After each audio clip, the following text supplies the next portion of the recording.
Hello, I'm Philip and this is 4 phrasal verbs. In this video I'm going to talk about turn up, turn down, turn on, turn off.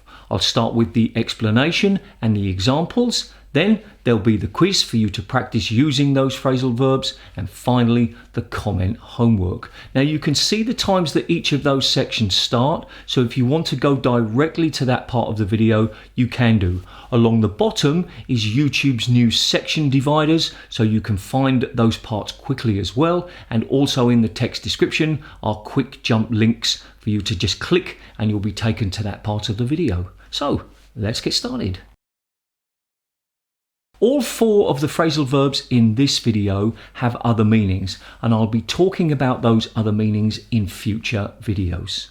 I'm going to put together turn up, turn down, turn on, turn off, and explain them as 2 pairs. All of the phrasal verbs are separable, meaning that the main verb can be separated from the particle. I will give you some examples when we start talking about each pair. Let's start with turn up and turn down. Turn up means to increase the intensity of something. Now it's mostly used with volume, the sound of something. For example, you might say, turn up the TV.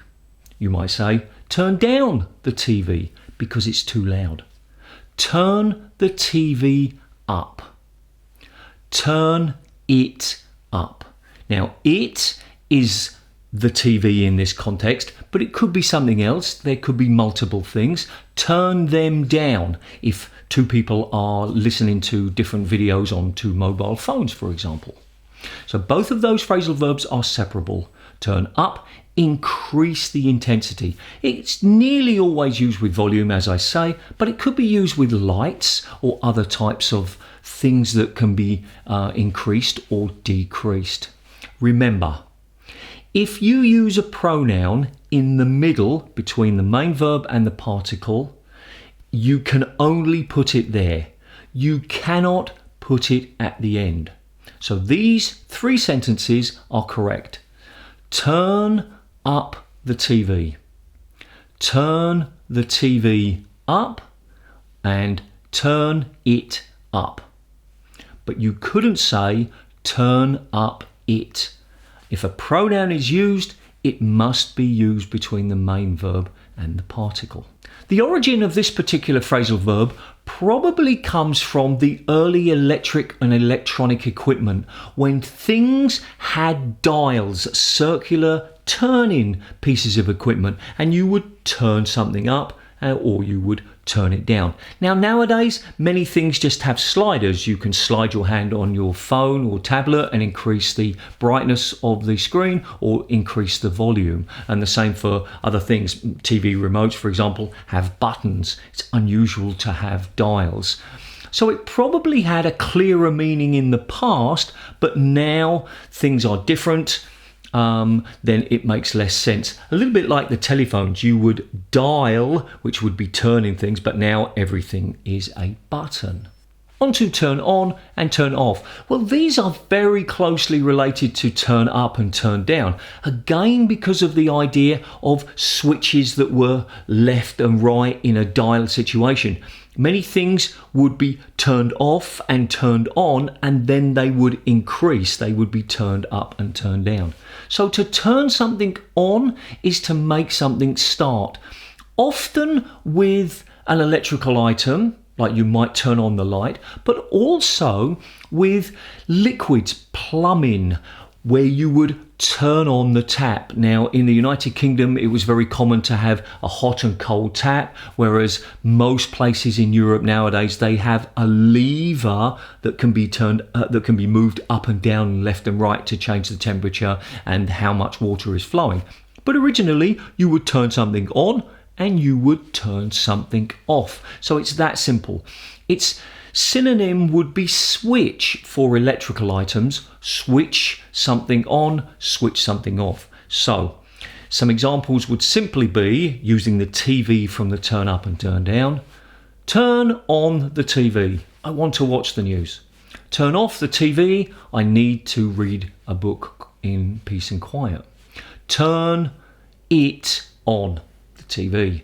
Turn it off, the TV, your mobile phone, the tablet, the lights, anything like that. And as I said, if it's an electrical piece of equipment, you can use it with switch on and switch off. But you couldn't use it for taps of liquid or gas, because that wouldn't make sense, because it's not a switch, it's something that needs to be turned. So I'd like to finish with 2 examples from the internet. The first one is on my Facebook page. You can see that all of the options for that page have been turned off, and simply clicking them would turn it on, make it start, make it stop. The second example is from a Twitter account, and this is where a father is talking about his daughter going to babysit for a new client, and she uses the phrase, the water is turned off. Now what this means is she doesn't mean the individual taps, she means all of the water into the apartment has been turned off by the company who supplies the water, perhaps because the bill hasn't been paid or for some other reason. So it's the same concept, but on a bigger scale. So there are 2 real uses of the phrasal verb turn on and turn off. Just before the quiz starts, I'd like to ask for your feedback, your suggestions and ideas. I made the quiz with no speaking from myself. All of the instructions are text. There is background music, but it's quite low. I did this so that you could do the test in any location without having to worry about listening to me speaking. I'd like to know whether you feel that there are too many questions, too few questions. Is the space between each question too long or too short? Any thoughts that you've got about the quiz, please let me know and I'll make changes for future videos.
The comment homework for this video consists of 3 tasks.